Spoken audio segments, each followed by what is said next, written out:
Asdiqa, salam alaikum, bonjour ou bonsoir les amis. J'espère que vous allez bien partout où vous vous trouvez. En tout cas, c'est ce que je vous souhaite. Et pour le meilleur de toutes les circonstances, de toutes les situations, tout simplement.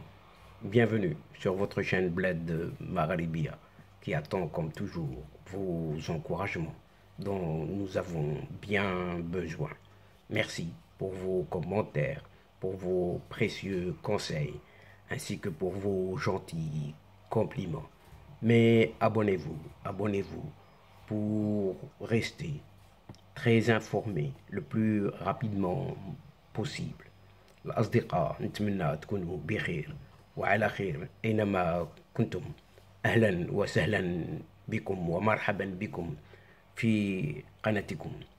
Cette séquence vidéo vous propose la présente chronique qui revient sur cette question du Sahara, dont l'heure est désormais à certaines clarifications de certaines positions. En effet, déjà, une centaine de pays appuient aujourd'hui le plan d'autonomie proposé par le Maroc. Et cet élan, qui n'est pas prêt de s'arrêter maintenant, est sur le terrain. La transformation des provinces du Sud n'échappe plus à personne.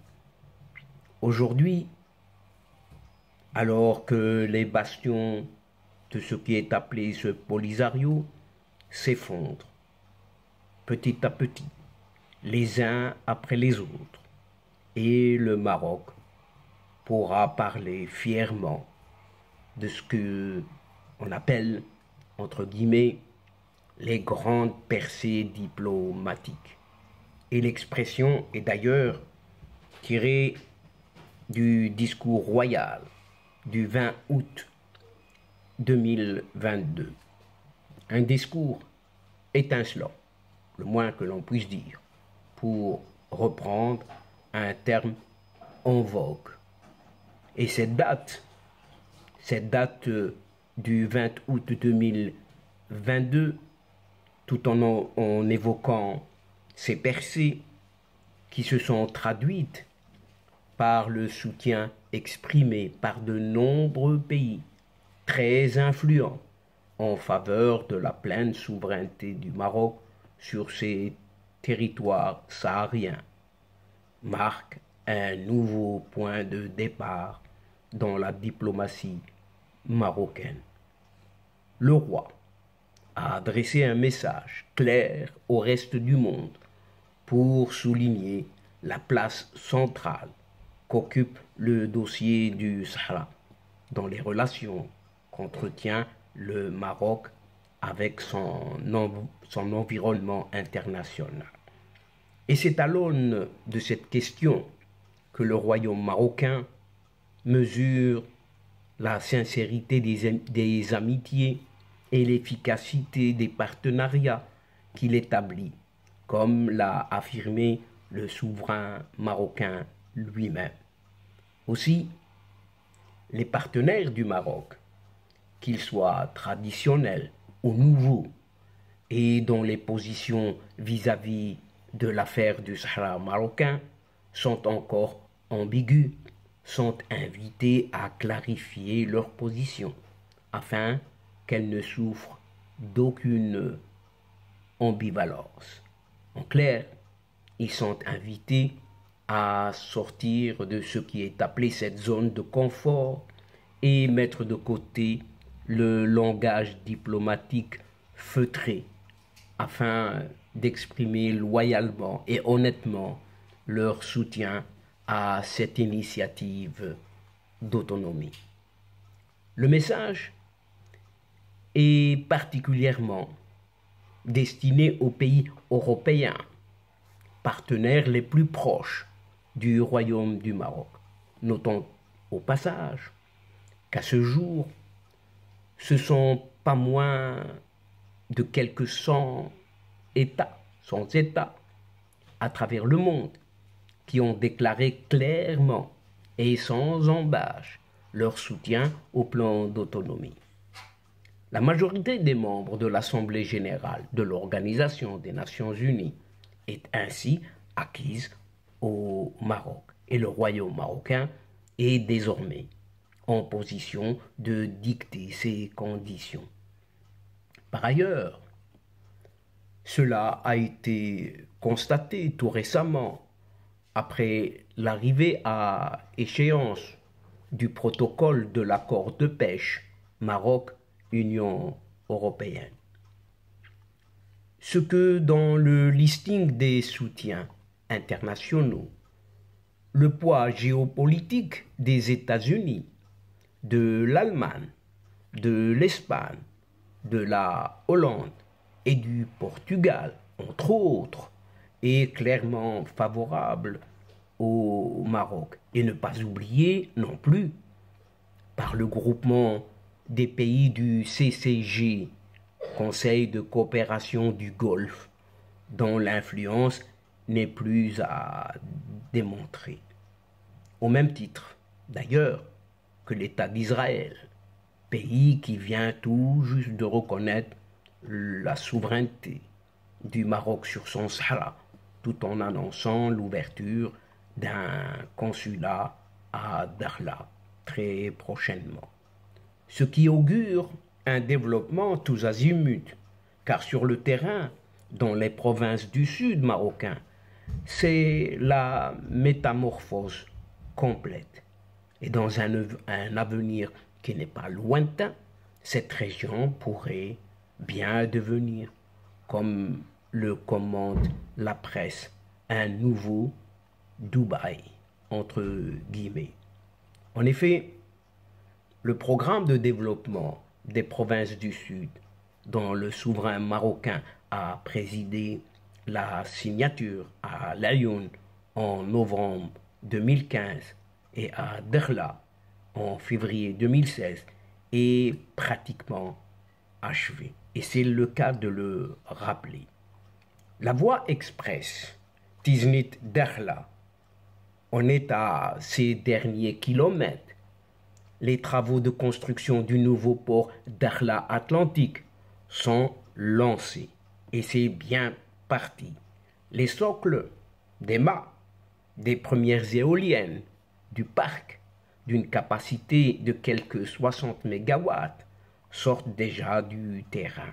Un parc qui va alimenter l'une des plus grandes stations de dessalement programmées dans le royaume du Maroc, toujours dans la même ville, dont la particularité est de permettre l'irrigation de quelques 5000 hectares de terres agricoles.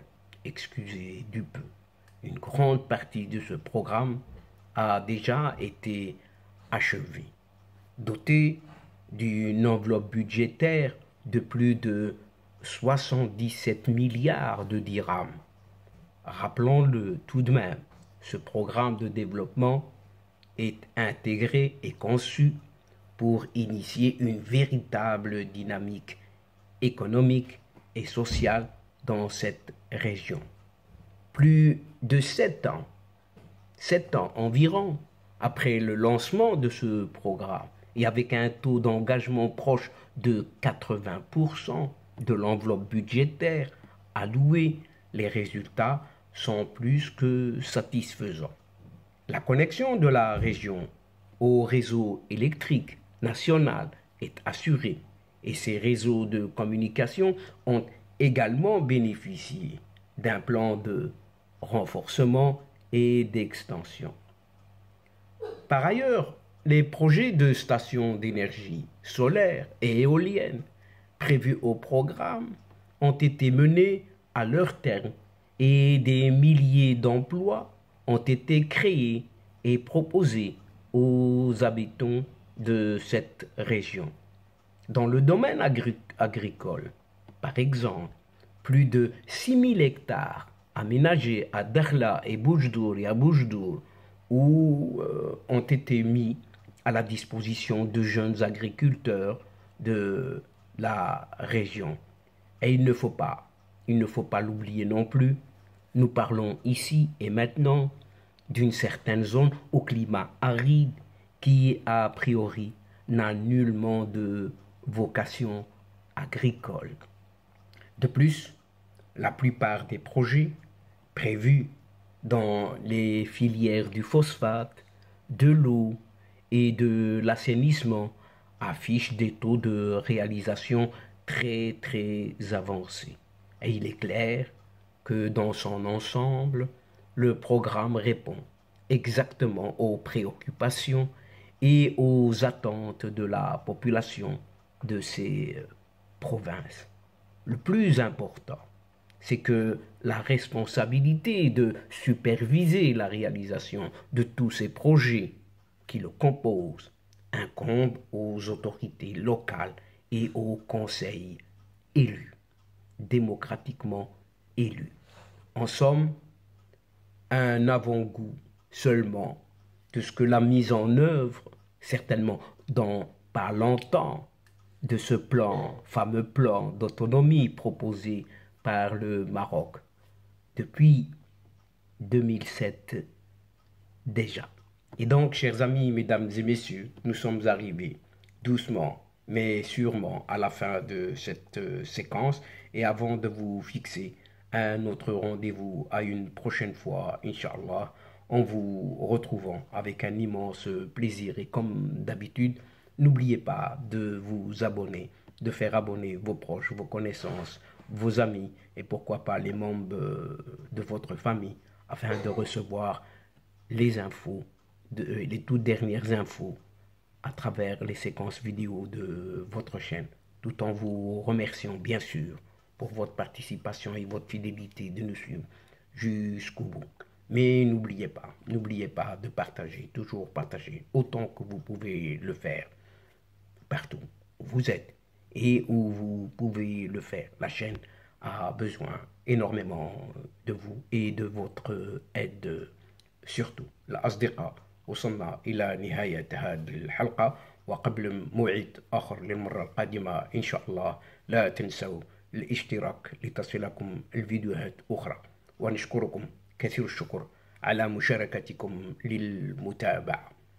L'instant est arrivé, le moment juste pour vous dire au revoir les amis et à la prochaine fois, Inch'Allah. الأصدقاء السلام عليكم ورحمة الله وبركاته.